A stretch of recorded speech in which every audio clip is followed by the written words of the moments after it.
Hello दोस्तों, तो आज हम लोग अपना स्टार्ट करने वाले हैं 45 नंबर जो सेट है अपना। तो इस सेट में आज हम लोग फिर से अच्छे अच्छे क्वेश्चन लेके आए हैं। ये सारे क्वेश्चन आपको बहुत ही अच्छे तरीके से पढ़ने हैं और जितने भी क्वेश्चन कराए जा रहे हैं ये आप पढ़ते रहिए बहुत ही बेहतर तरीके से। इनका जो क्वेश्चन का लेवल है बहुत ही अच्छा लेवल है। आप सभी लोग इन क्वेश्चंस को इतने अच्छे से पढ़िए, सीधे सीधे आपको क्वेश्चन देखने को मिल रहे होंगे। यहाँ से जितने भी क्वेश्चन है 15 क्वेश्चन आपके बायो के हैं, 15 क्वेश्चन आपके केमिस्ट्री के हैं, 5 क्वेश्चन आपके फिजिक्स के हैं, 5 क्वेश्चन मैथ के हैं और साथ ही साथ 10 क्वेश्चन जीके के। तो ये क्वेश्चन जो आपका वेटेज है यार, तो ये क्वेश्चन बार बार आपसे एग्जाम में पूछा जाएगा और बहुत ही अच्छे क्वेश्चन हम लोग लेके आए हैं। तो आप ध्यान रखें, ये जो आपका क्वेश्चन का लेवल है बहुत ही अच्छा लेवल है, तो आप इन सबको पढ़ते रहिए अच्छे तरीके से। हम लोग स्टार्ट करते हैं अपना जो प्रैक्टिस सेट नंबर 45 है। इस पहला क्वेश्चन जो अपना मैथ का स्टार्ट करेंगे, क्या कह रहा है देखिएगा। कह रहा है एक विद्यालय में 4800 छात्र हैं जिसमें से 60% लड़कियां हैं। देखो ये क्वेश्चन का यार जो लेवल है तुम्हारे, बहुत ही अच्छे क्वेश्चन है आपके। ये क्वेश्चन आपको जो सीधे सीधे आपको एनए की पोस्ट, जो आपका नर्सिंग असिस्टेंट का एग्जाम है, आर्मी का एक सबसे अच्छा एग्जाम ये आपका, जो आपके क्वेश्चन का लेवल अब चेंज कर चुका है। जो आपका ये टीसीएस कंपनी करा रही है, अब वो क्वेश्चन एग्जाम में नहीं आ रहे हैं जो अभी तक आर्मी में आते रहे। तो आप सभी लोग ध्यान रखिए, क्या आप सभी लोग ध्यान रखिए कि जो अब क्वेश्चन का लेवल है टीसीएस के द्वारा, टीसीएस कंपनी जो आपकी टाटा कंसल्टेंसी सर्विस है, इसके द्वारा कराया जा रहा है। तो जो आपके लेवल रहे हैं एग्जाम में क्वेश्चंस के, उनको चेंज कर दिया गया है।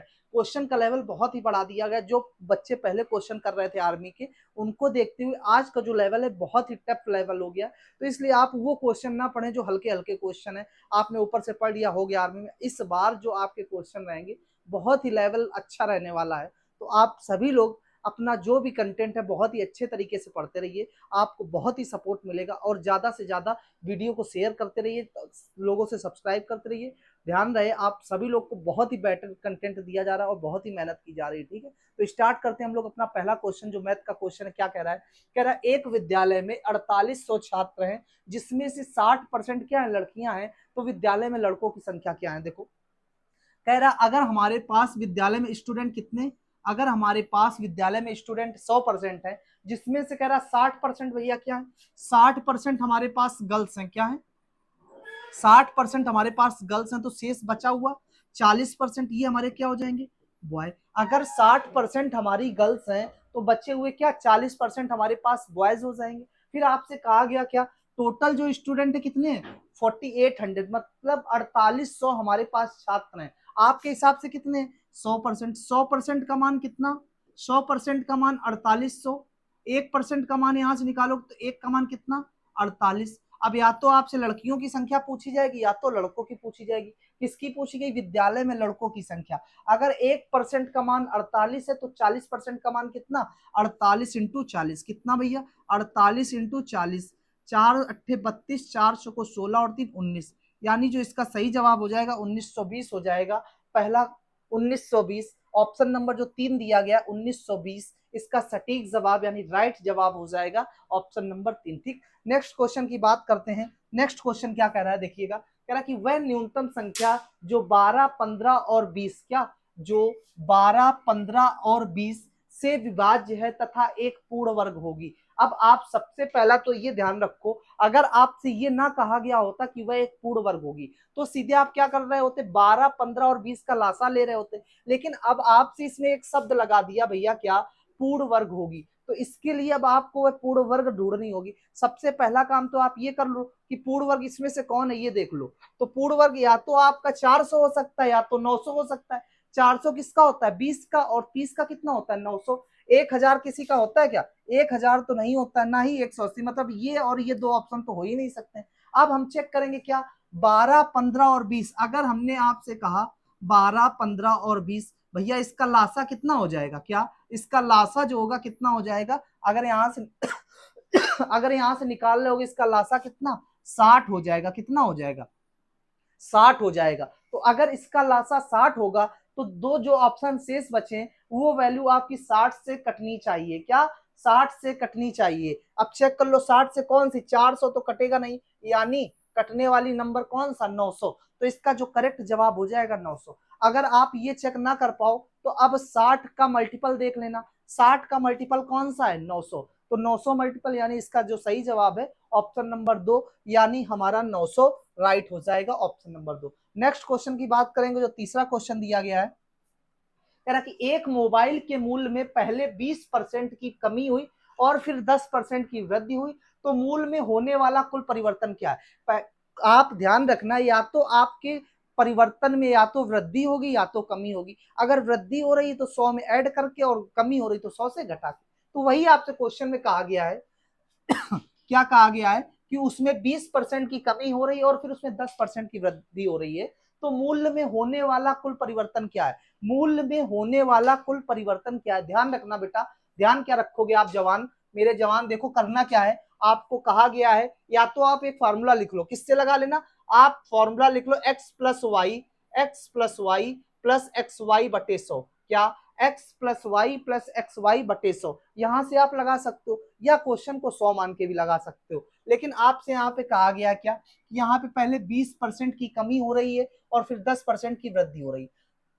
अगर कमी हो रही तो कमी माइनस के साथ यानी -20, अगर वृद्धि हो रही तो प्लस के साथ यानी +10। प्लस माइनस आपका यहां से ये आ जाएगा भैया, और ये ठीक, इंटू 100। 2 जीरो से 2 जीरो आपके खत्म हो गए। यहां से आपका कितना आ गया, -10, और यहां से -2, यहां से कितना आया, -12%।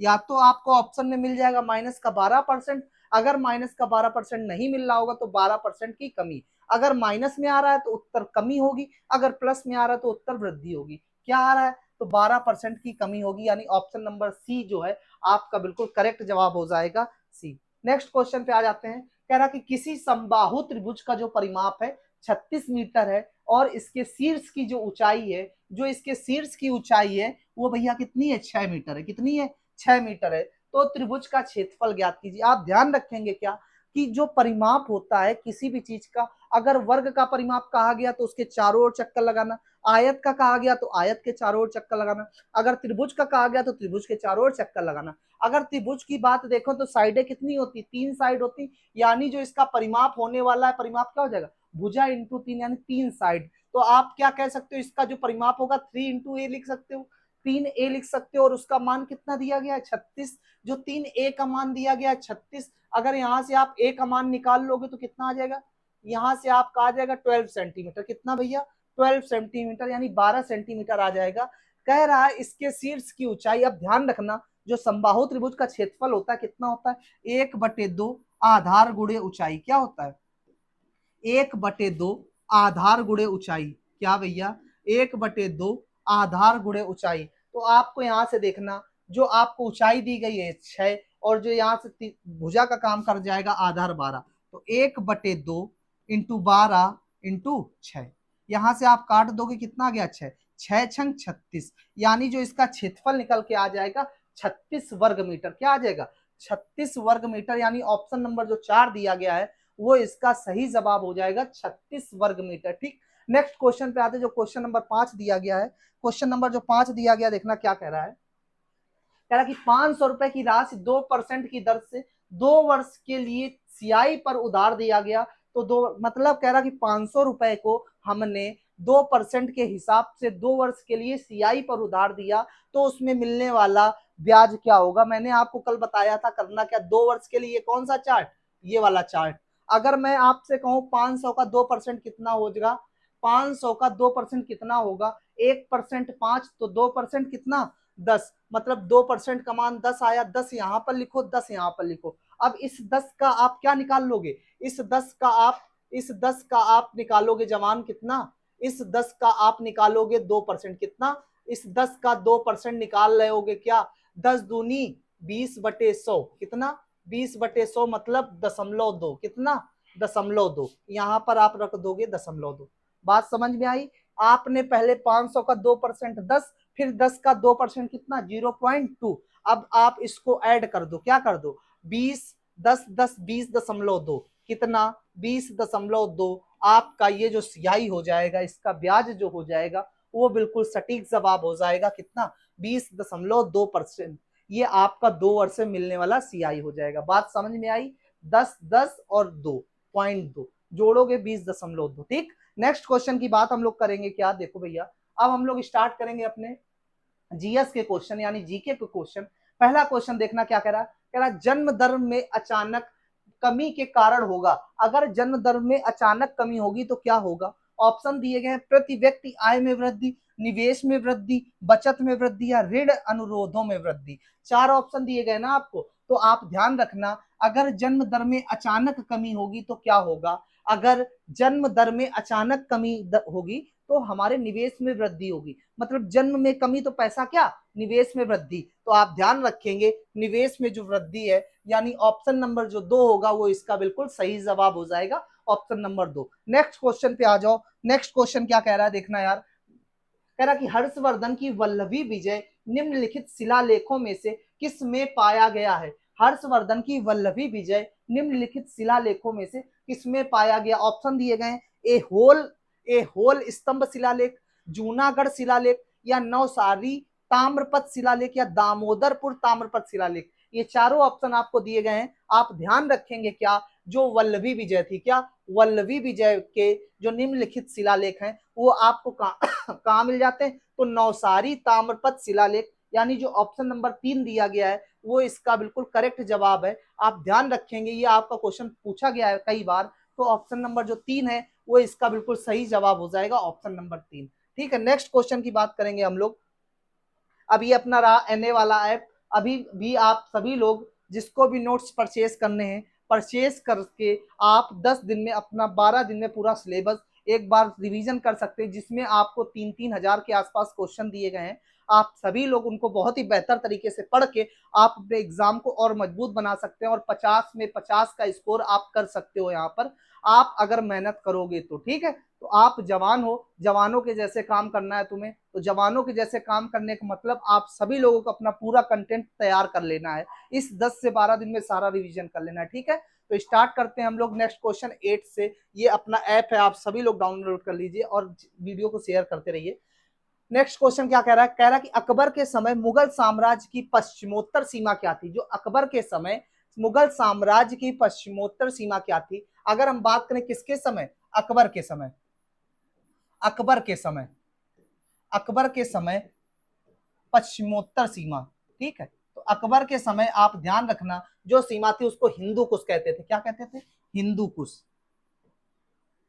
हिंदू कुश, हिंदू कुश। तो आप ध्यान रखेंगे ऑप्शन नंबर किसमें, जो 2 में दिया गया हिंदू कुश, वो बिल्कुल सटीक जवाब हो जाएगा, ऑप्शन नंबर 2 हिंदू कुश। ठीक है, नेक्स्ट क्वेश्चन की बात करेंगे जो क्वेश्चन नंबर 9 है। क्या कह रहा है, एक ग्रह की अपने कक्ष में सूर्य से न्यूनतम दूरी को क्या कहा जाता है? अगर एक ग्रह की बात करें, एक ग्रह की बात करें जवान, तो क्या अपने कक्ष में सूर्य से न्यूनतम दूरी को क्या कहा जाता है? तो आप ध्यान रखेंगे जो न्यूनतम दूरी होती है, क्या जो न्यूनतम दूरी होती है, या तो न्यूनतम दूरी होगी या तो अधिकतम दूरी होगी। क्या? या तो न्यूनतम दूरी होगी या तो अधिकतम दूरी होगी।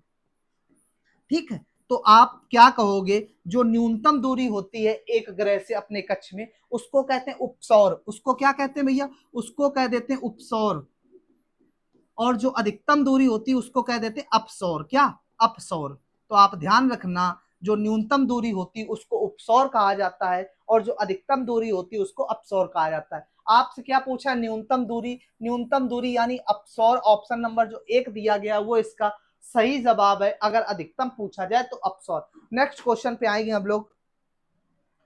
नेक्स्ट क्वेश्चन क्या कह रहा है, इंदिरा पॉइंट का अन्य नाम। तो इंदिरा पॉइंट जो अपना है इसके 3 नाम आपको दिए गए, ये तीनों ही नाम आपके इंदिरा पॉइंट के हैं। पहला है पार्सन पॉइंट, दूसरा ला हीचिंग और तीसरा पिग्मेलियन पॉइंट। तो आप ध्यान रखेंगे इंदिरा पॉइंट को ही हम लोग तीनों पॉइंट से आपको पार्सन पॉइंट, ला हीचिंग और पिग्मेलियन पॉइंट, ये तीनों ही नाम आपके किसके? इंदिरा पॉइंट के। तो जो आपको ऑप्शन नंबर 4 दिया गया है ऑल करेक्ट, यानी सभी विकल्प सही है, वो आपका बिल्कुल सटीक जवाब हो जाएगा क्वेश्चन नंबर 10 का। बात करेंगे हम लोग क्वेश्चन नंबर 11 की। क्वेश्चन नंबर 11 क्या कह रहा है कि स्वामी विवेकानंद का वास्तविक नाम। तो आप ध्यान रखेंगे क्या, जो स्वामी विवेकानंद जी थे, क्या जो स्वामी विवेकानंद, क्या स्वामी विवेकानंद जी थे, उनका नाम की अगर बात करो तो 4 ऑप्शन दिए गए, सुरेंद्र नाथ बोस, नरेंद्र नाथ दत्त, विद्याधर राय या श्यामबल बोस। तो आप ध्यान रखेंगे जो इनका नाम था, क्या नरेंद्र नाथ, नरेंद्र नाथ दत्त। क्या था भैया? नरेंद्र नाथ दत्त। यानी जो ऑप्शन नंबर बी दिया गया है स्वामी विवेकानंद का नाम नरेंद्र नाथ दत्त, वो बिल्कुल सटीक जवाब हो जाएगा ऑप्शन नंबर 2। ऑप्शन नंबर 2 जो दिया गया नरेंद्र नाथ दत्त, वो बिल्कुल सटीक जवाब हो जाएगा। अब हम लोग बात करेंगे क्वेश्चन नंबर 12 की। क्वेश्चन नंबर 12 क्या कह रहा है, वेदा निम्नलिखित में से किस देश की जनजाति है? क्या जो वेदा है, क्या वेदा जो जनजाति है, आप ध्यान रखेंगे जो वेदा जनजाति है, ऑप्शन जो दिया गया होगा आपको श्रीलंका। क्या श्रीलंका। अगर हम श्रीलंका की बात करें तो इसकी राजधानी श्री जयवर्धनेपुरम कोट्टे है।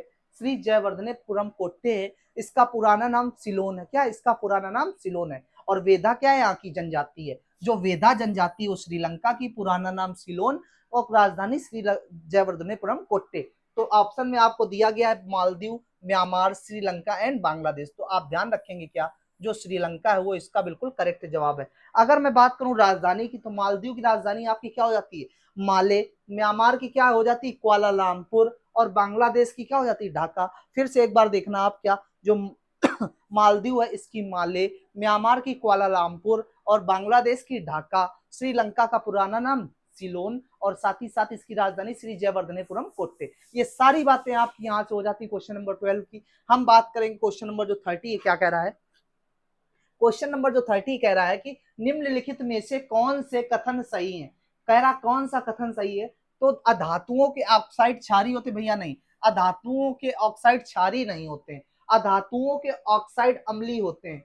अधातुओं नहीं, ये भी ध्यान रखना, ना ही जो अधातु होते हैं ऑक्साइड क्षारी होते हैं, ना ही अम्लीय होते हैं। तो होता क्या भैया, तो जो धातुओं के ऑक्साइड है वो अम्लीय होते हैं। क्या जो धातुओं के ऑक्साइड होते हैं, जो धातुओं के ऑक्साइड होते हैं वो अम्लीय होते हैं। तो आपको ऑप्शन नंबर 3 में दिया गया धातुओं के ऑक्साइड अम्लीय होते हैं। इसका जो करेक्ट जवाब है ऑप्शन नंबर 3 हो जाएगा। अगर हम बात करेंगे किसकी, बात करेंगे क्वेश्चन नंबर 14, भारत में निम्नलिखित में से कौन सा निकाय संवैधानिक रूप में। संवैधानिक निकाय क्या होता है, संवैधानिक निकाय भैया वो निकाय होता है जिसका संविधान में उल्लेख होता है। संविधान में उल्लेख का मतलब उसके लिए एक आर्टिकल बनाया गया है, उसमें सारी बातें उसकी लिखी गई हैं। तो जिसका भी संविधान में उल्लेख होता है वो आपका क्या होता है, संवैधानिक निकाय। तो आपसे बस यही पूछा गया वह कौन सा है जिसको संवैधानिक निकाय का दर्जा दिया गया। तो आप ध्यान रखना, नीति आयोग। क्या नीति आयोग, नीति आयोग। अब मैं आपसे कहूं जो आपका नीति है, नीति आयोग को पहले किस नाम से जाना जाता था। क्या नीति आयोग को पहले किस नाम से जाना जाता था, तो नीति आयोग को हम लोग पहले योजना आयोग के नाम से जानते थे। किससे भैया, योजना आयोग से जानते थे। अब योजना आयोग, तो योजना आयोग क्या था, ये एक संवैधानिक निकाय नहीं है, इसका संविधान में उल्लेख नहीं है, बस इतना ध्यान रखना। अगर आपसे कोई पूछे संवैधानिक निकाय है तो ये नहीं है, इसका संविधान में उल्लेख नहीं है। अगर उल्लेख नहीं तो इसका काम क्या है, अगर उल्लेख नहीं तो जवान इसका काम क्या है, काम बस इतना है कि जो हमारी देश की पंचवर्षीय योजनाएं होती हैं, क्या जो देश की पंचवर्षीय योजनाएं होती हैं उनको बनाने का काम कौन करता है, यही करते हैं योजना आयोग। योजना आयोग तो देश की पंचवर्षीय योजनाओं को बनाना, देश की पंचवर्षीय योजनाओं को बनाना, पंचवर्षीय योजनाओं को बनाना, योजनाओं को बनाना, ठीक। देश की पंचवर्षीय योजनाओं को बनाने का काम कौन करता है। जब देश की पंचवर्षीय योजनाएं बन जाती हैं आपकी, तो आपसे एक क्वेश्चन और पूछ दिया जाएगा कि आपको बनाने का काम इनका हो गया, लेकिन आपको अनुमोदन कौन करता, मतलब इनको अनुमोदन का काम कौन करता है। तो जो अनुमोदन का काम करता है, क्या जो इस पर अनुमोदन मतलब साइन का काम करता है, वो करता है एनडीसी। क्या करता है, एनडीसी, नेशनल डेवलपमेंट काउंसिल। क्या national national development national development council. बात समझ में आई भैया। क्या जो आपका एनडीसी है, नेशनल डेवलपमेंट काउंसिल, वो राष्ट्रीय विकास परिषद इस पर अनुमोदन का काम करता है। अनुमोदन कौन करता है, राष्ट्रीय विकास परिषद। अगर इसकी स्थापना पूछ दी जाए तो 6 अगस्त 1952। क्या 6 अगस्त 1952। ध्यान रखना, अब योजना आयोग हो या राष्ट्रीय विकास परिषद हो, दोनों का अध्यक्ष पूछा जाए तो आप ध्यान रखेंगे कि इनके जो अध्यक्ष होते हैं वो वर्तमान पीएम ही होते हैं। क्या वर्तमान में पीएम, जो वर्तमान में पीएम होगा वही होगा। अगर योजना आयोग के पहले अध्यक्ष का नाम पूछा जाए तो वह कौन थे, पंडित जवाहरलाल नेहरू। अगर एनडीसी के पूछे जाए तो उसके भी वही। लेकिन अगर आपसे योजना आयोग के पहले उपाध्यक्ष का नाम पूछ लिया जाए क्या योजना आयोग के पहले उपाध्यक्ष का नाम पूछ लिया जाए तो जवान गुलजारी लाल नंदा, क्या गुलजारी लाल नंदा। अगर मैं आपसे कहूं गुलजारी लाल नंदा, इनकी समाधि का नाम तो नारायण घाट। ठीक, सारी बातें आपको समझ में आनी चाहिए। अब आपसे जो कहा था क्या नीति, अगर आपसे योजना आयोग का नया नाम पूछा जाए तो क्या नीति आयोग, जो 1 जनवरी सन 2015 को स्थापित होता है। नीति, national institutions for transforming India, full form क्या हो जाएगा, national institutions transforming for India. ठीक है, ये इसका फुल फॉर्म हो जाता है। सेम काम आपका यही है जो इसका है। अगर आपसे एक क्वेश्चन पूछ दिया जाए क्या कि नीति आयोग के पहले अध्यक्ष का नाम बताओ, तो नीति आयोग स्टार्ट हो रहा 2015 में, हमारे प्रधानमंत्री नरेंद्र मोदी जी बने 2014 में, तो पहले अध्यक्ष कौन हो गए, वर्तमान प्रधानमंत्री यानी नरेंद्र मोदी जी।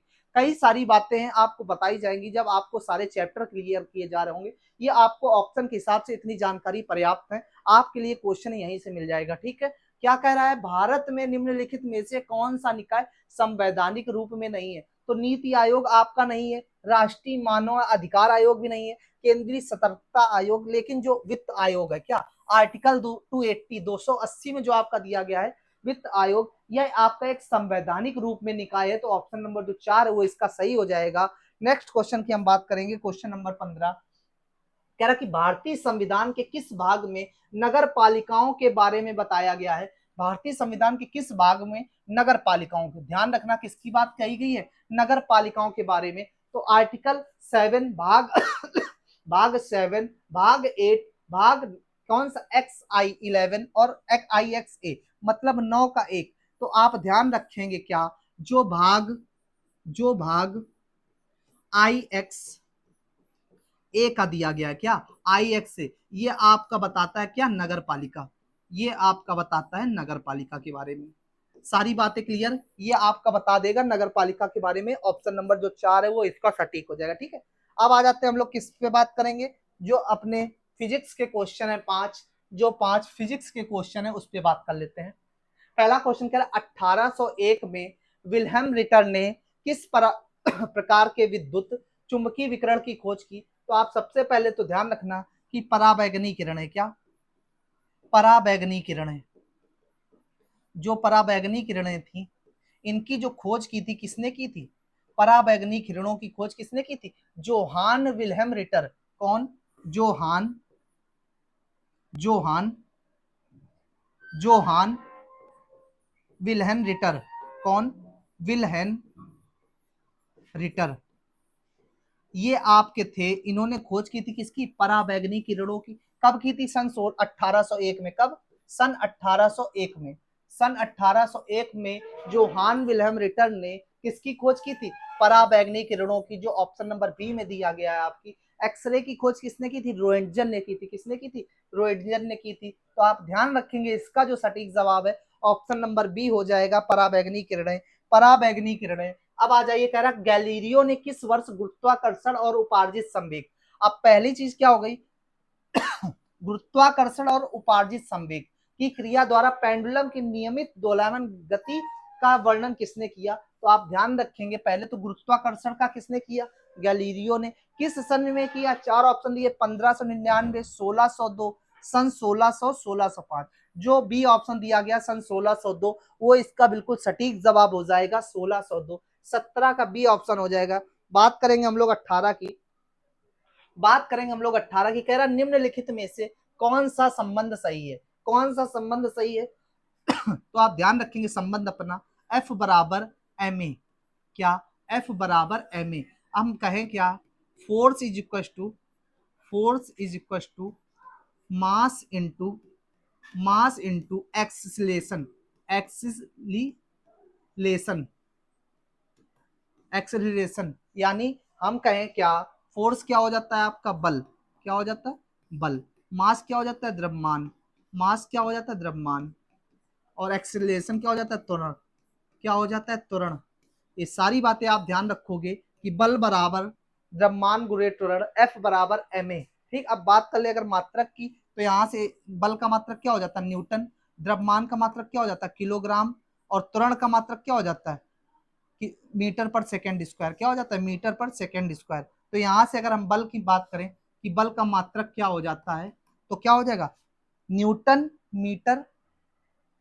न्यूटन बराबर किलोग्राम मीटर स्क्वायर प्रति सेकंड स्क्वायर, क्या किलोग्राम मीटर प्रति सेकंड स्क्वायर, ये हो जाएगा आपका बल का मात्रक। अगर सेकंड को ऊपर ले जाओगे तो किलोग्राम मीटर और सेकंड इनवर्स, ये हो जाएगा आपका बल का मात्रक। अगर बल के एसआई मात्रक की बात कर लें तो बल का मात्रक ही होता है न्यूटन, क्या हो जाता है न्यूटन। और एक न्यूटन बराबर क्या होता है 10⁵ डाइन, एक न्यूटन बराबर 10⁵ डाइन। तो आप ध्यान रखेंगे क्या, एक सीजीएस मात्रक जो होता है वो डाइन होता है इसका, ठीक। सारी बातें आपकी क्लियर हो गई। एफ बराबर एम ए, तो आपको कहाँ दिया गया है, ऑप्शन नंबर जो सी दिया गया है एफ बराबर एम ए, वो इसका बिल्कुल सटीक जवाब हो जाएगा, एफ बराबर एम ए।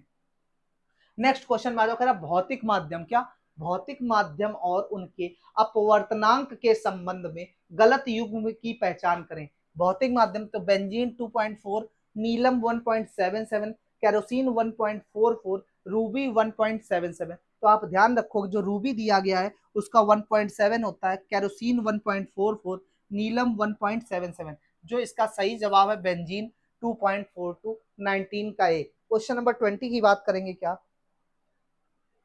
क्वेश्चन नंबर 20 की बात करेंगे। क्वेश्चन नंबर जो 20 की बात की गई है, इस क्वेश्चन का आंसर आपको मुझे कमेंट में देना है। मैं हिंट दे रहा हूं आपको, हिंट दे रहा हूं। आपसे कहा गया है यदि 2 kg द्रव्यमान वाली किसी वस्तु को 10 मीटर की ऊंचाई से गिराया जाता है तो 5 मीटर की ऊंचाई पर उसकी स्थितिज ऊर्जा और गतिज ऊर्जा का अनुपात क्या होगा। अगर मैं आपसे कहूं स्थितिज ऊर्जा की, पिंड की स्थितिज ऊर्जा क्या होती है, पिंड की स्थितिज ऊर्जा क्या होती है, तो आप क्या कहोगे, जो ऊर्जा होती है यू से डिनोट करते हैं और यू बराबर क्या हो जाता है mgh। अगर हम आपसे कहें गतिज ऊर्जा, गतिज ऊर्जा, गतिज ऊर्जा तो क्या होती काइनेटिक एनर्जी, क्या हो जाती हाफ एम बी स्क्वायर, क्या हाफ एम बी स्क्वायर। ये दोनों फॉर्मूले आपके यूज होंगे, जहां पर एम हमारा मास है, जी क्या है गुरुत्वीय त्वरण है, एच हमारी हाइट है, एम हमारा मास है और वी क्या है वेलोसिटी है। ये सारी बातें क्लियर है। इसका आंसर मुझे आपसे कमेंट में चाहिए, ठीक है,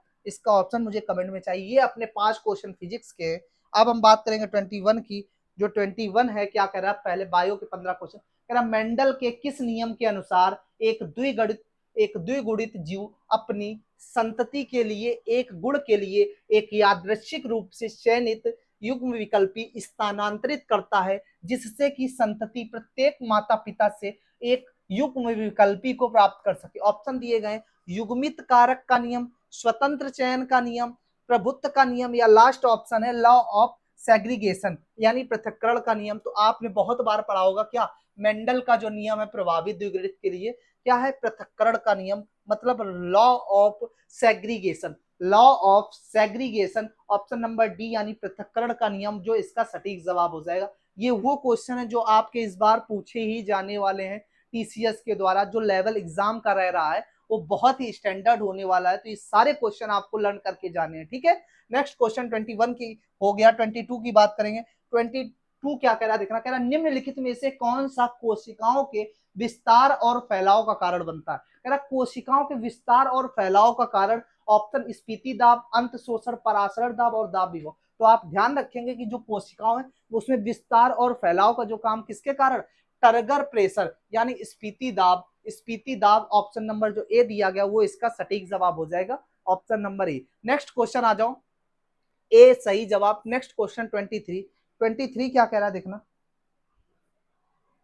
कह रहा है कि निम्नलिखित में से कौन सा एक माध्यम आकार का ग्लोबुलर प्रोटीन है जो कई कशेरुकी प्राणियों के पाचन तंत्र में पाए जाने वाले पैंक्रियाटिक सेरीन प्रोटीएज के रूप में काम करता है। ट्रिप्सिन, लाइपेज, एमाइलेज और ये सारे जो ऊपर के 3 दिए गए ध्यान रखना कि इसमें छोटी आंत में होते हैं, ये किसी ना किसी का पाचन करते हैं। जब हम आपको डाइजेस्टिव सिस्टम पढ़ा रहे होंगे, पाचन तंत्र पढ़ा रहे होंगे, तो सारे जितने भी दिए गए सबके बारे में बताया जाएगा। आप यहाँ पे ध्यान रखेंगे जो इसका सटीक जवाब है ट्रिप्सिन हो जाता है। क्या हो जाता है, ट्रिप्सिन हो जाता है। ऑप्शन नंबर जो ए दिया गया वो इसका सटीक जवाब हो जाता है, ठीक है। 24 की अगर हम बात कर लें, 24 की अगर हम बात कर लें, क्या कह रहा है दिए गए विकल्पों में से घ्राण संकेतक, आप ध्यान रखना क्या घ्राण संकेतक यानी ऑल्फैक्टरी इंडिकेटर के लिए चयन करें। तो लौंग का जो तेल होता है वो आपका इसका होता है ऑप्शन नंबर सी सही जवाब। जो दिया गया गहरे नीले रंग,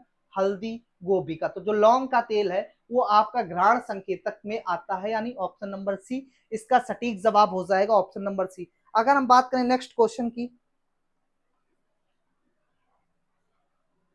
मधुमक्खियों में नर द्विगुणित होते हैं और मादा अगुणित होते हैं, या नर त्रिगुणित होते हैं और मादा चतुर्गुणित होते हैं, नर चतुर्गुणित होते हैं और मादा त्रिगुणित होते हैं, और जो लास्ट ऑप्शन है कि नर अगुणित होते हैं और मादा द्विगुणित होते हैं। जो लास्ट ऑप्शन आपका दिया गया है डी, मधुमक्खियों में नर अगुणित होते हैं और मादा द्विगुणित होते हैं। क्या, फिर से देखना, मधुमक्खियों में नर अगुणित होते हैं और मादा द्विगुणित होते हैं। ऑप्शन नंबर जो डी दिया गया है, डी दिया गया है, वो इसका सटीक जवाब है। क्वेश्चन नंबर 26 की बात करेंगे, 26 की बात करेंगे, क्या कह रहा है कि निम्नलिखित में से कौन सा उत्परिवर्तन आधारित रोग नहीं है। उत्परिवर्तन आधारित रोग नहीं है, sickle cell anaemia, sickle cell जो सेल एनीमिया है ये आपका उत्पर परिवर्तन पर आधारित है। डाउन सिंड्रोम, डाउन सिंड्रोम भी, और साथ ही साथ फेनाइलेक्टोन्यूरिया, ये तीनों रोग आपके क्या उत्परिवर्तन पर आधारित हैं। लेकिन जो मलेरिया है, क्या जो मलेरिया है ये आपका इस पर आधारित नहीं है।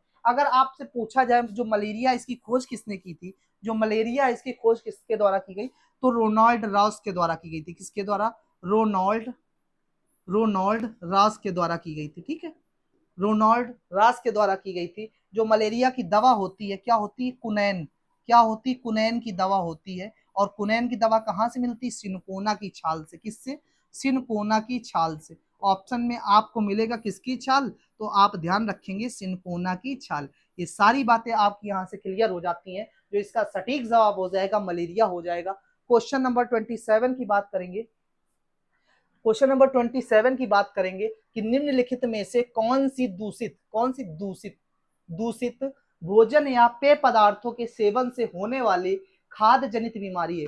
खाद्य जनित बीमारी भैया, तो आप ध्यान रखना कि दूषित आपको दिया गया हैजा, हैजा हो, टाइफाइड हो, ये सारी किससे, दूषित जल या खाने के कारण होती हैं। हैजा हो, टाइफाइड हो, जो ऑप्शन नंबर सी में दिया गया है। अगर हम आपसे कहें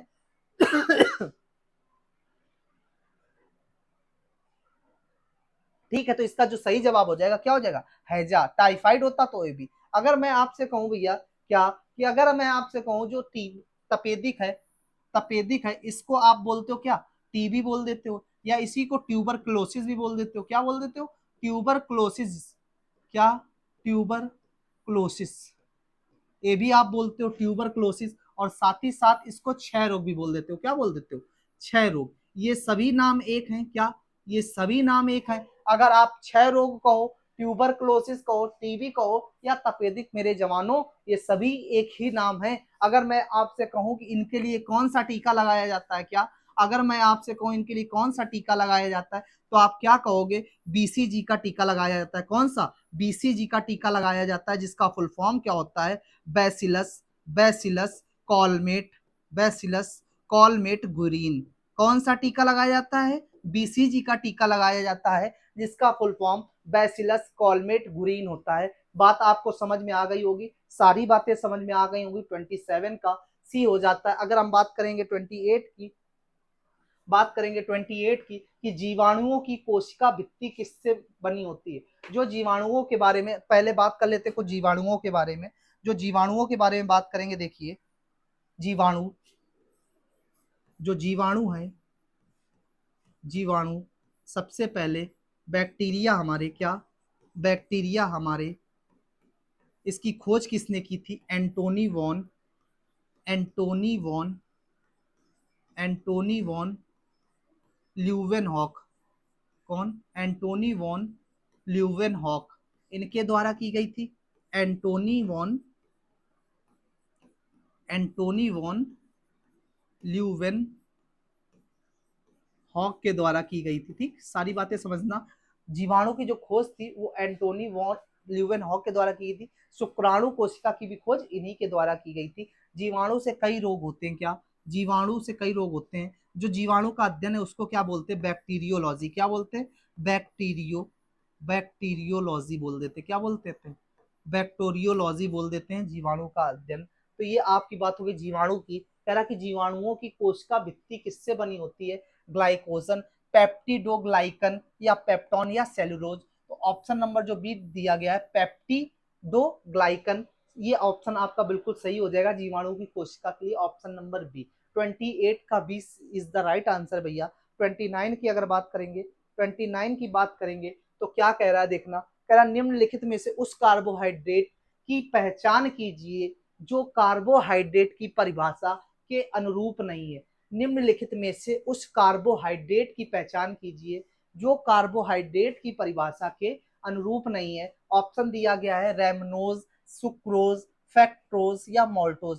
चार ऑप्शन आपको दिए गए। निम्नलिखित में से उस कार्बोहाइड्रेट की पहचान कीजिए जो कार्बोहाइड्रेट की परिभाषा के अनुरूप नहीं है। तो आप ध्यान रखना रैमनोज, ऑप्शन नंबर जो ए दिया गया है वो इसका बिल्कुल सटीक जवाब है। 29 का ए इसका राइट ऑप्शन है, ठीक है। अगर हम बात करें 30 की, अगर हम बात करें 30 की, क्वेश्चन क्या कह रहा है 30 देखना, कह रहा निम्नलिखित में से कौन सी पेशी, निम्नलिखित में से कौन सी पेशी भोजन के आमाशय से छोटी आंत में निर्गम को नियंत्रित करती है। वह कौन सी पेशी है, वह कौन सी छोटी पेशी है जो आमाशय से निर्गम को नियंत्रित करती है। ऑप्शन दिए गए वक्ष पेशी, सवर्णी, सवर्णी, गैस्ट्रानिमियस या रेक्टस। तो आप ध्यान क्या रखोगे, वह छोटी जो पेशी है उसका नाम सवर्णी है। क्या है, सवर्णी।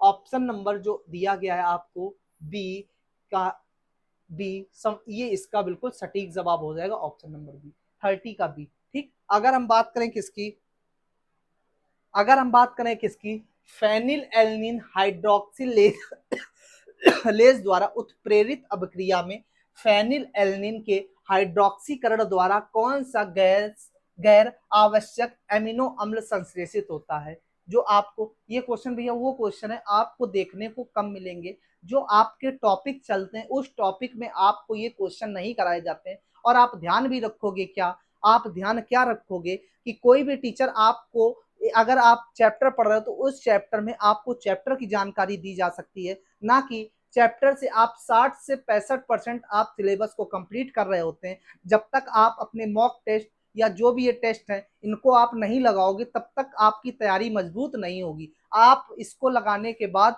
आपने चैप्टर पर रखा है, वहां से जो चीजें छूटती हैं हम लोग यहाँ पे कवर कर रहे होते हैं, यहाँ से कवर करने के बाद हम लोग प्रैक्टिस मॉक देते हैं तो स्कोर हम अपना बेहतर बना पाते हैं। तो आप सभी लोग ध्यान रखिएगा, क्या आप सभी लोग ध्यान रखेंगे कि जो हम अपने चैप्टर में पढ़ते हैं उसको पढ़ के हम अपना पूरा सिलेबस नहीं कर सकते जब तक हम लोग क्या प्रैक्टिस सेट लगा नहीं लेते हैं। प्रैक्टिस सेट से बची हुई जो समस्याएं होती हैं वो यहाँ से हम दूर कर रहे होते हैं, ठीक है। तो आप सभी लोग प्रैक्टिस सेट जरूर लगाते रहिए। 50 प्रैक्टिस सेट अपने हैं, आप सभी लोग इनको कंप्लीट करके जा रहे होंगे। और जो भी इसमें क्वेश्चन कराए जा रहे हैं बहुत ही अच्छे लेवल के क्वेश्चन कराए जा रहे हैं। आप देख रहे होंगे ऐसे क्वेश्चन आपको बहुत ही कम देखने को मिलेंगे। आर्मी के जो भी प्रैक्टिस सेट करा रहा होगा, लेकिन हमारा जो कंटेंट है बहुत ही अलग और हट के कंटेंट दिया जा रहा है, ठीक है। तो आप सभी लोग बहुत ही अच्छे तरीके से पढ़ते हो जाएंगे। जो इसका जवाब हो जाएगा आपका टायरोसिन हो जाएगा, यानी ऑप्शन नंबर जो सी दिया गया है टायरोसिन, वो इसका सटीक जवाब हो जाएगा 31 का सी, ठीक। नेक्स्ट क्वेश्चन की हम लोग बात करेंगे जो 32 है। जो 32 है क्या कह रहा है, कह रहा है कि निम्नलिखित में से किस पादप में जड़ें मूलक के अलावा पौधे के अन्य भागों से निकलती हैं। क्या कह रहा है, कह रहा है कि निम्नलिखित में से किस पादप में जड़ें मूलक के अलावा पौधे के अन्य भागों से निकलती हैं। बेटा आप देखना, आपको जो तैयारी करना है आर्मी के जो प्रैक्टिस सेट हैं, आप सभी लोग एक चीज ध्यान रखना कि आपका इंतजार एक वर्दी के रूप में हो रहा है और आप अपने घर की वो संतान है। अगर आप घर की सबसे बड़ी संतान है तो आपसे घर की उम्मीदें जुड़ी हुई हैं, आपसे घर की उम्मीदें जुड़ी हुई हैं। तो आपको ऐसा काम करना है कि आपके छोटे भाई बहन जो आपके पीछे हैं तो आप पे ही टिके हैं। अगर आप अपने घर में बड़े हैं तो आपके पास अगर नौकरी होगी तो आप उनका संरक्षण अच्छे से कर पाएंगे, आप उनके लिए कुछ सोच पाएंगे। अगर आप ही अच्छे से नहीं सोचोगे तो उनके लिए कौन सोचेगा, ठीक है। तो आप इतनी मेहनत करो, इतना अच्छे से पढ़ो कि आप अगर सेलेक्ट होगे तो आप अपने घर के सभी सदस्य यानी छोटे भाई बहन हैं उनको आप सही डायरेक्शन में ले जा सकोगे या सही दिशा दिखा सकोगे, जिससे आप अपने साथ साथ उनका भी भविष्य बना दें। अगर आपने अपना भविष्य के साथ साथ उनका ही बनाया तो आपका जो परिवार होगा मजबूत होगा और साथ ही साथ आपके जो माता पिता हैं, आपके जो माता पिता हैं उनका तो जीवन आपने धन्य कर ही दिया और साथ ही साथ आपने अपने घर का भी पूरा ख्याल रखा और घर को मेंटेन करके चलेंगे आप, ठीक है। तो ध्यान रखना कि आप जो अपनी पढ़ाई कर रहे हो बहुत ही मन लगा के करो। आपके एक सिलेक्शन से आपके घर के कई लोगों की सदस्यों की आप पर उम्मीद टिकी हुई है, आपके ही कारण आपका घर सुधर सकता है। तो आपको इतनी मेहनत करनी है, इतनी मेहनत करनी है कि आपको वर्दी लेके अपने घर जाना है, अपनी वर्दी लेकर घर जाना है, तभी आप एक इज्जतदार व्यक्ति या गांव के में आप एक फौजी के रूप में देखे जाओगे, या आपको लोग फौजी के रूप में देख पाएंगे आप जब गांव पहुंचोगे। ठीक है, तो आप सभी लोग बहुत ही बेहतर तरीके से पढ़ते रहो, आप सभी लोग बहुत ही बेहतर तरीके से अपने कंटेंट पे जारी रहो और उसको आगे कंटिन्यू करते रहो। ठीक है, तो हम लोग नेक्स्ट क्वेश्चन की बात करेंगे। निम्नलिखित में से किस पादप में जड़ें मूलक के अलावा पौधे के अन्य भागों से निकलती हैं? ऑप्शन एक जो दिया गया है मक्का, बी दिया गया है सलजम, सी दिया गया मॉन्स्टेरा, और लास्ट दिया गया सरसों का पौधा। तो जो ऑप्शन नंबर सी दिया गया है मॉन्स्टेरा, वो इसका सटीक जवाब होगा कि निम्नलिखित में से कौन सा किस पादप में जड़े मूलक के अलावा पौधे के अन्य भागों से निकलती, तो मॉन्स्टेरा, क्या मॉन्स्टेरा, यानी ऑप्शन नंबर जो सी दिया गया वो इसका करेक्ट जवाब है। ठीक, नेक्स्ट क्वेश्चन की बात करेंगे हम लोग। 33 क्या कह रहा है देखना, कह रहा है कि क्वेश्चन नंबर 33 क्या कह रहा है, क्वेश्चन नंबर 33 कह रहा है कि वैज्ञानिकों की एक टिकड़ी। ये क्वेश्चन देखना भैया, बहुत ही अच्छे क्वेश्चन है यार जवानों मेरे। ये क्वेश्चन वो हैं जो आपको सीधे सीधे देखने को मिल रहे होंगे। वैज्ञानिकों की एक टिकड़ी एवरी मैक्लियोड और मैककार्टी ने किस वर्ष यह सिद्ध किया कि वायरस को छोड़कर, क्या कि वायरस को छोड़कर सभी सजीवों में उनकी आनुवांशिक पदार्थ डीएनए होता है? क्या डीएनए होता है? डीएनए होता है। तो ऑप्शन दिए 1918, 1944, 1902 और 1961। जो इस क्वेश्चन का सही जवाब है 1944। ये क्वेश्चन आपको सीधे सीधे याद करके जाने हैं। अगर ये पूछेगा तो आपसे डायरेक्ट क्वेश्चन ही पूछे जा रहे होंगे, तो इसलिए आप इन क्वेश्चन को पढ़ते रहिए। और डीएनए की बात की जाए, जो डीएनए का डबल हेलिक्स मॉडल था, क्या डीएनए का double helix model, double helix double helix model, double helix model किसके द्वारा दिया गया था? तो वॉटसन एंड क्रिक के द्वारा। किसके द्वारा? वॉटसन वॉटसन एंड क्रिक के द्वारा, वॉटसन एंड क्रिक के द्वारा।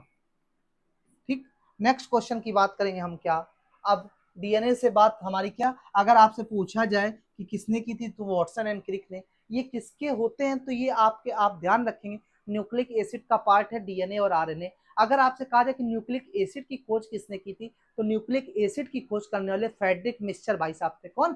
फ्रेडरिक मिक्सचर अंकल थे, वही हमारी खोज करने वाले थे न्यूक्लिक एसिड की। ठीक है, इसका ऑप्शन हो जाता है बी। 34 की अगर हम बात करें भैया, 34 की बात करें, क्या कह रहा है निम्नलिखित में से, क्या कह रहा है, कह रहा निम्नलिखित में से कौन सा आनुवांशिक विकारों का एक, कौन सा आनुवांशिक विकारों का एक दुर्लभ समूह है जो कुछ जीनों में उत्परिवर्तनवाद के कारण पैदा होता है और त्वचा, बालों और आंखों के रंग को प्राथमिक करता है? जवानों देखना, क्या कह रहा है कि त्वचा, बालों और आंखों के रंग को प्रभावित करता है।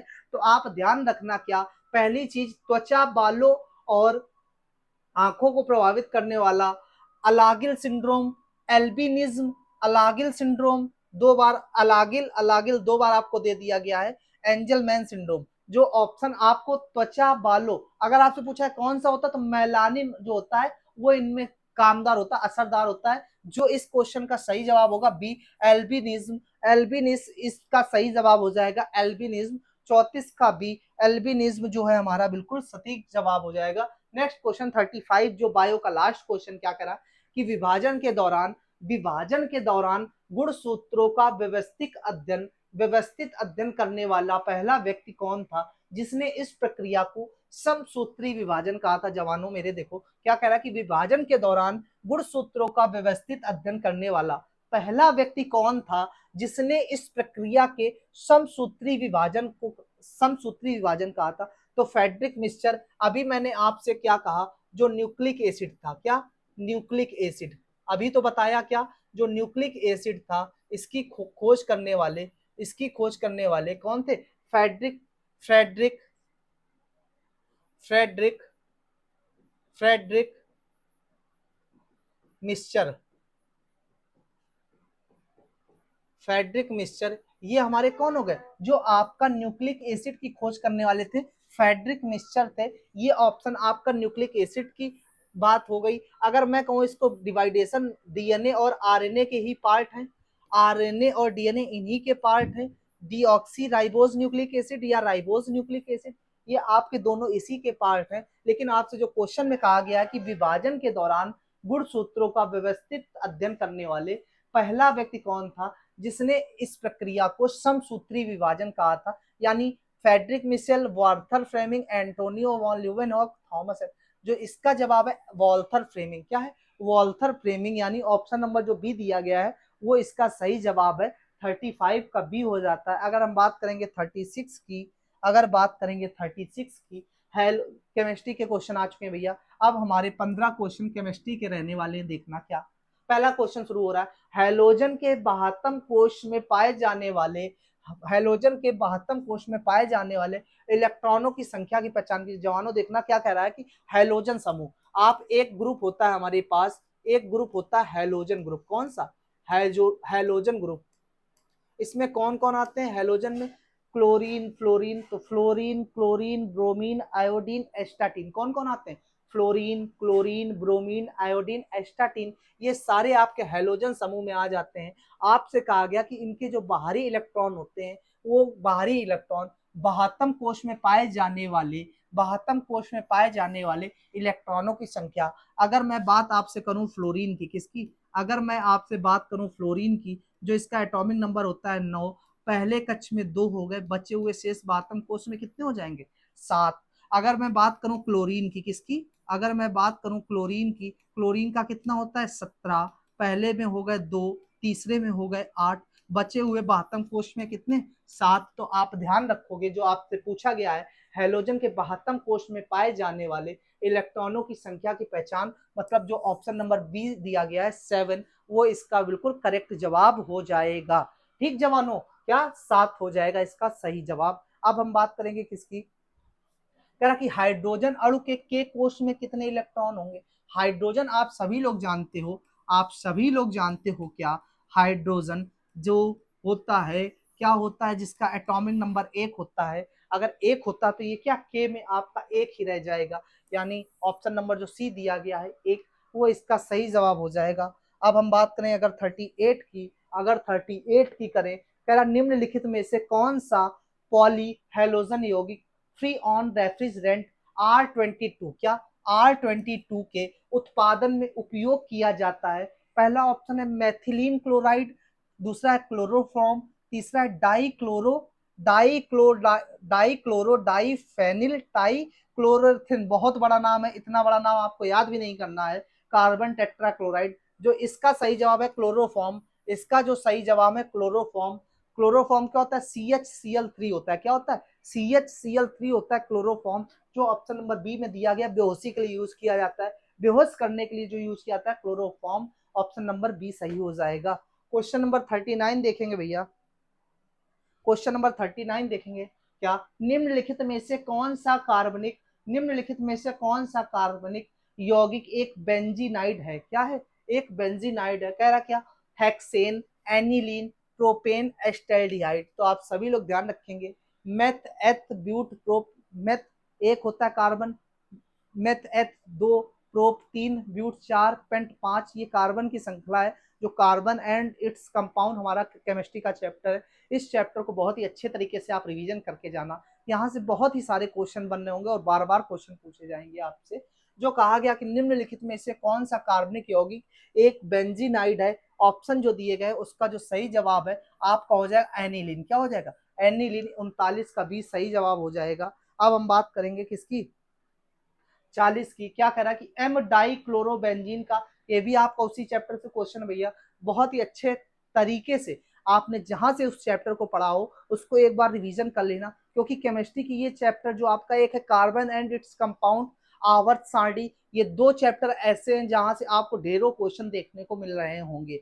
मतलब आवर्त सारणी तो एक ऐसा चैप्टर कि 3 से 4 क्वेश्चन अकेले वहीं से और बाकी 2 से 3 क्वेश्चन आपको यहाँ से देखने को मिल रहे होंगे। तो ये 2 चैप्टर आपको केमिस्ट्री में बहुत ही बेहतर तरीके से रिवीजन करके जाने हैं। क्या? बहुत ही बेहतर तरीके से रिवीजन करके जाने हैं। ठीक है, जो इसका जवाब हो जाएगा, क्या कह रहा है, एम ड्राई क्लोरोबेंजीन का आईयूपीएसी नाम। तो 1,3 dry chlorobenzene, 2,3 dry chlorobenzene, 1,2 dry chlorobenzene या लास्ट ड्राई क्लोरोबेंजीन 3।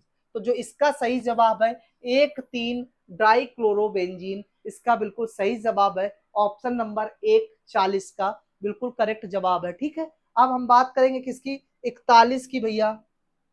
क्या कह रहा है, इलेक्ट्रॉन, प्रोटॉन और न्यूट्रॉन के आवेश के चिन्ह क्रमशः हैं। अब आपको सारी बातें बताई थी मैंने, अगर नहीं बताई तो फिर से एक बार देख लेना। क्या? जो इलेक्ट्रॉन होता है, क्या? जो इलेक्ट्रॉन होता है, जो प्रोटॉन होता है, जो प्रोटॉन होता है और जो न्यूट्रॉन होता है, ये 3 होते हैं आपके। अगर पूछा जाए इनमें से कौन नाभिक में उपस्थित रहता है, इनमें से कौन नाभिक में उपस्थित रहता है, तो प्रोटॉन और न्यूट्रॉन ये आपके नाभिक में उपस्थित रहते हैं और साथ ही साथ इलेक्ट्रॉन बाहरी कक्षा में चक्कर लगाते रहते हैं। अगर आपसे पूछा जाए इलेक्ट्रॉन नहीं उपस्थित होता किसमें, तो नाभिक में उपस्थित नहीं होता है, उपस्थित प्रोटॉन और न्यूट्रॉन। अगर हम आपसे कहें कि इनका आवेश कितना होता है, क्या? पहले तो आप ये ध्यान रखो कि इस पर ऋणावेशित आवेश होता है, इस पर धनावेशित होता है, इस पर धनावेशित होता है, इस पर धनावेशित होता है और इस पर न्यूट्रल होता है। मतलब इस पर प्लस और माइनस मिलके बराबर रहता है, इस पर कोई भी आवेश नहीं होता है, यानी उदासीन होता है। क्या? न्यूट्रॉन उदासीन हो जाता है। ठीक है, अब बात अगर कही जाए इस पर कितना आवेश होता है, तो इस पर आवेश होता है 1.6 इंटू 10⁻⁻19 कूलाम। कितना होता है? 1.6 इंटू 10⁻⁻19 कूलाम। और साथ ही साथ ऋणावेशित के साथ ये कैसा होता है, माइनस में होता है। अगर इस पर कहें तो कितना होता है, 1.6 इंटू 10⁻⁻19 कूलाम। ये कैसा होता है, पॉजिटिव होता है। कैसा होता है, पॉजिटिव होता है। और ये आपका न्यूट्रल यानी उदासीन हो जाता है। तो ये बातें आपकी रही किसकी, इलेक्ट्रॉन, प्रोटॉन और न्यूट्रॉन की बातें रही भैया, इलेक्ट्रॉन, प्रोटॉन और न्यूट्रॉन की रही। तो इस पर कैसा ऋणावेशित हो जाता है, ऋणावेशित। इस पर आपका हो जाता है धनावेशित, धनावेशित। और इस पर हो जाता है आवेश रहित। क्या हो जाता है, आवेश रहित। ये सारी बातें आपको समझ में आ गई होंगी। अगर मैं आपसे वो इलेक्ट्रॉन की खोज किसने की, जे जे थॉमसन ने की थी। प्रोटॉन की खोज की अगर बात की जाए तो इसकी इस खोज अगर ऑप्शन में गोल्डस्टीन मिलता तो गोल्डस्टीन ने की थी, वरना 1911 में इसका नामकरण प्रोटॉन का रदरफोर्ड भाई साहब जी ने किया था। और न्यूट्रॉन की किसने, चैडविक अंकल ने की थी। किसने की थी, चैडविक अंकल ने की थी। तो ये सारी बातें आपकी इस क्वेश्चन की रही। क्वेश्चन क्या कहा गया था कि इलेक्ट्रॉन, प्रोटॉन और न्यूट्रॉन के आवेश के चिन्ह क्रमशः होते हैं। तो इलेक्ट्रॉन पर कैसा होता है, ऋणावेशित। प्रोटॉन पर कैसा होता है, धनावेशित। और किस पर, न्यूट्रॉन पर कैसा, उदासीन। मतलब जो ऑप्शन नंबर ए दिया गया है, ऋणावेशित, धनात्मक और उदासीन, वो इसका सटीक जवाब हो जाएगा 41 का ए ऑप्शन। ठीक है, अब हम लोग बात करेंगे किसकी, 42 की बात करेंगे। 42 क्या कह रहा है कि जल में घुलनशील क्षार क्या कहलाते हैं, अल्कली कहलाते, एल्केन कहलाते, एल्कीन कहलाते या अम्ल कहलाते। तो आप ध्यान रखेंगे, एल्केन का सामान्य सूत्र आपसे बहुत पूछा जाता है। क्या? एल्केन का सामान्य सूत्र बहुत बार पूछा गया है, क्या होता है, CnH2n+2। CnH2n+2 इसका क्या हो जाता है, आप ध्यान रखना, Cn। लेकिन आपसे क्वेश्चन में जो पूछा गया, जल में घुलनशील क्षार क्या कहलाते हैं, जो आपका अल्कली ऑप्शन है, अल्कली ऑप्शन ए दिया गया है 42 का, जल में घुलनशील क्षार जो कहलाते हैं अल्कली कहलाते हैं। ऑप्शन नंबर ए इसका सही हो जाएगा।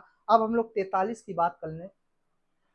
कि उस पदार्थ की पहचान करें जो कार्बन का अपरूप नहीं है। तो आप ध्यान रखना, जो हीरा है ये हमारा कार्बन का अपरूप है, जो ग्रेफाइट है। तो ये हीरा और ग्रेफाइट, हीरा और ग्रेफाइट, हीरा और ग्रेफाइट ये दोनों कार्बन के ही अपरूप हैं। क्या?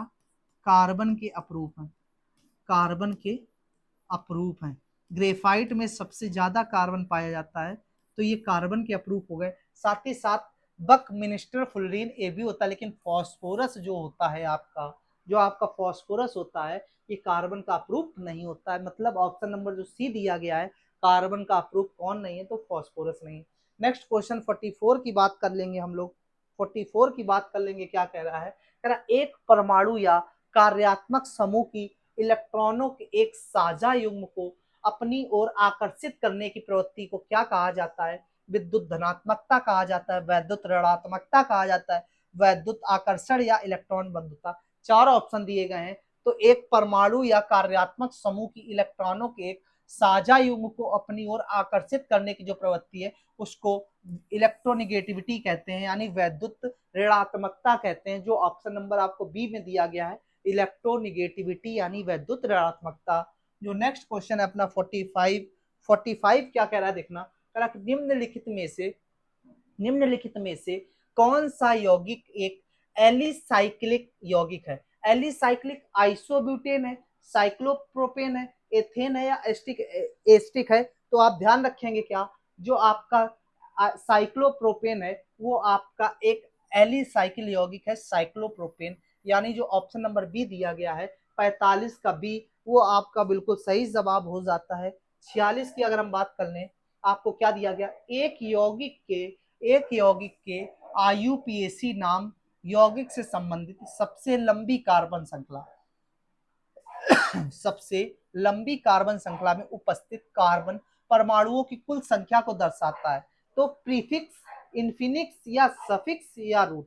तो आप ध्यान रखना क्या, कि सबसे लंबी कार्बन श्रृंखला में उपस्थित कार्बन परमाणुओं की कुल संख्या को रूट क्या दर्शाता है, रूट। यानी ऑप्शन नंबर जो बी दिया गया है रूट, ये इसका सटीक जवाब हो जाएगा।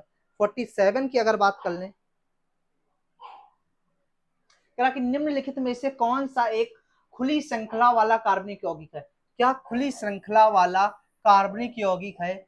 बेंजीन, टेट्रा हाइड्रोफ्यूरॉन, टॉलिन या एस्टेल्डिहाइड।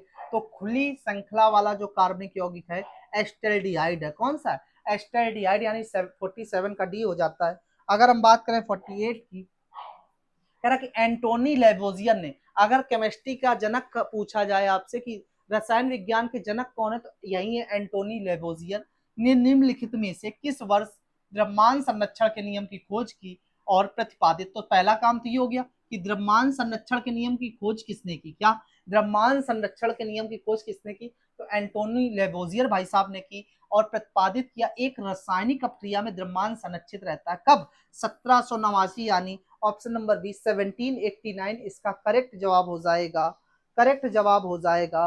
और जो यहाँ पे आ जाओ, आपसे कहा गया एल्युमिनियम के Al2SO4 के 1 मोल में रहते हैं एक ऑक्सीजन परमाणुओं के 6 मोल, ऑक्सीजन परमाणुओं के 4 मोल, ऑक्सीजन परमाणुओं के 12 मोल, ऑक्सीजन परमाणुओं के 3 मोल। तो आप ध्यान रखेंगे जो सी दिया गया ऑक्सीजन परमाणुओं के 12 मोल, वो इसका बिल्कुल करेक्ट जवाब हो जाएगा। ऑक्सीजन परमाणुओं के 12 मोल बिल्कुल सटीक जवाब 49 का सी। और लास्ट क्वेश्चन है जो हमारा, क्या कह रहा है कि मिथाइल प्रोपेन 2 ऑल को आम तौर पर किस रूप में जाना जाता है? तो tert butyl alcohol, prime propyl alcohol, ethyl alcohol या मेथनॉल। तो जो इसका सही जवाब है 50 का ए, 50 का ए। तो आप सभी लोग भैया, ये 50 क्वेश्चन हो चुके हैं अपने, बहुत ही अच्छे तरीके से क्वेश्चन कराए गए हैं। अब आपका काम क्या है? अब आपका जो काम है, आप लोगों को अपने ऐप से सारी चीज़ें पढ़ती रहनी है, क्योंकि आप सभी लोगों को वो काम करना है कि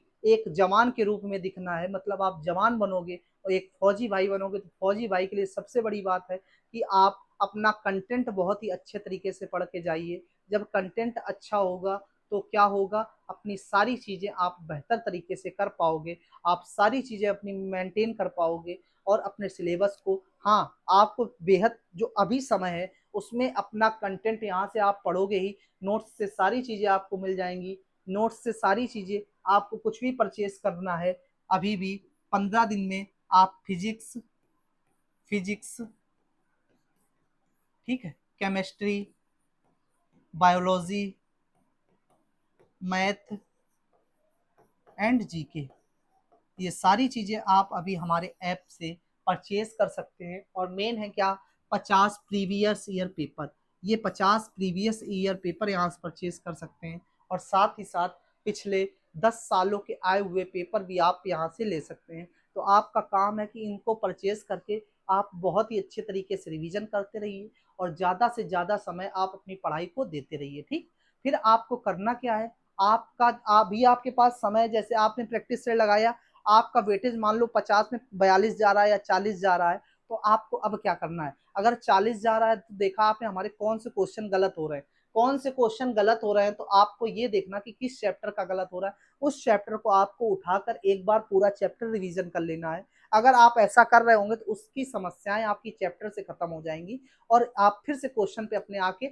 और भी क्वेश्चन आप बेहतर तरीके से पढ़ सकते हैं। तो बस अभी आपका इतना ही काम है कि जो भी चैप्टर, केमिस्ट्री में आप बहुत ही अच्छे से, मैथ में आपको percentage, profit and loss, CI SI, ये 4 टॉपिक, और साथ ही साथ ट्रिग्नोमेट्री, ट्रिग्नोमेट्री के साथ साथ मेंसुरेशन, मेंसुरेशन बहुत इंपॉर्टेंट चैप्टर है, बहुत ही अच्छी तरीके से ट्रिग्नोमेट्री में मेंसुरेशन लगाते हुए चलिए। CI SI, percentage, profit and loss, और एक चैप्टर आ जाता है आपका work and time, work and time के साथ नलटंकी। इतने चैप्टर आप बहुत ही अच्छे तरीके से रिवीजन कर लीजिए।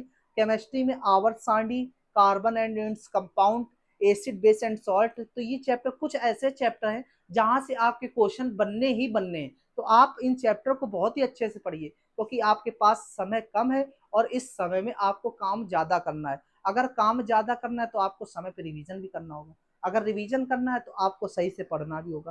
तो आप सभी लोग बेहतर तरीके से पढ़ते रहिए। अब हम लोग मिलेंगे नेक्स्ट क्लास यानी कल। जय हिंद।